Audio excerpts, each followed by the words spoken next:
আসসালামু আলাইকুম। আজ অনেক দিন পর রান্নাবান্নার ভিডিও নিয়ে আসলাম।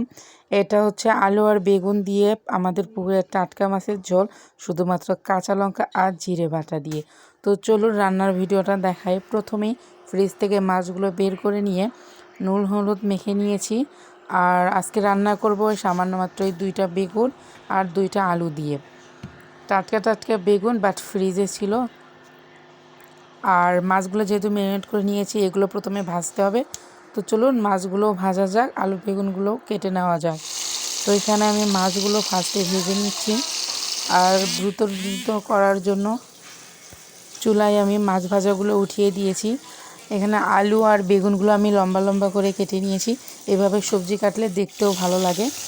তো এখানে বেশ কিছু মাছ ভাজা হয়েছে, আর বাকিগুলো আমি তো ভাজার জন্য কড়াইয়ে দিয়ে দিয়েছি।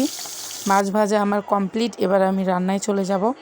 তো এখানে সামান্য পরিমাণে পেঁয়াজ দিয়ে দিয়েছি, মাঝারি সাইজের একটা। আমি তো বলেছি আজকের রান্নাটা শুধুমাত্র জিরে বাটা আর কাঁচা লঙ্কা বাটা দিয়েই করব। তো প্রথমেই কড়াইয়ে তেল দিয়ে দিয়েছি, আর মাছ ভাজার যে তেলটুকু ছিল ওর ভিতরে পেঁয়াজটা দিয়ে দিয়েছি, আর এখানে দিয়েছি কাঁচা লঙ্কা আর হচ্ছে জিরা বাটা। এই সামান্য 3টে উপকরণ দিয়ে আজকের রান্নাটা করব। আর তার সঙ্গে তো হলুদ লবণ আছেই, ওটা মাছ দিয়ে দিতে হবে। তো মশলাটা যাতে পুড়ে না যায় এজন্য আমি এখানে সামান্য পরিমাণে পানি দিয়ে দিলাম। এবার দিয়ে দিব পরিমাণ মতো লবণ, না পরিমাণ মতো হলুদ। আসলে এই রান্নাটা করার মাঝপথে আমার মনে হয়েছে যে আমি তো লবণ দিইনি, তো ইগনোর, সামান্য ভুল হতেই পারে। কিন্তু পরবর্তীতে আমি আবার লবণ অ্যাড করেছিলাম। আপনারা রান্নাটা দেখলে বুঝতে পারবেন যে আমি কিন্তু এখানে লবণ অ্যাড করিনি। লবণটা আমি মাঝপথে গিয়েই অ্যাড করেছিলাম। যাই হোক, এখানে সবজিটা ময় মশলা দিয়ে সুন্দর করে ভেজে নিয়েছি। এবার আমি তরকারিটাকে সুন্দর করে কষায় নিব, যার জন্য সামান্য পরিমাণে পানি দিয়ে দিলাম।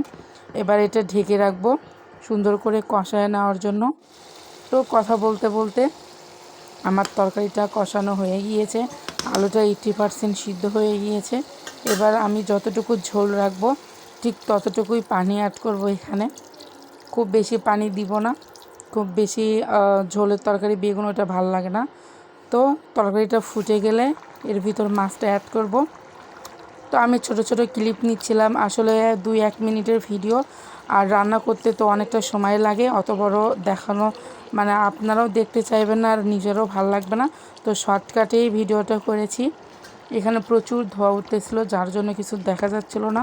আমি মাছগুলো দিয়ে দিয়েছি। এই যে আমার তরকারির ফাইনাল লুক।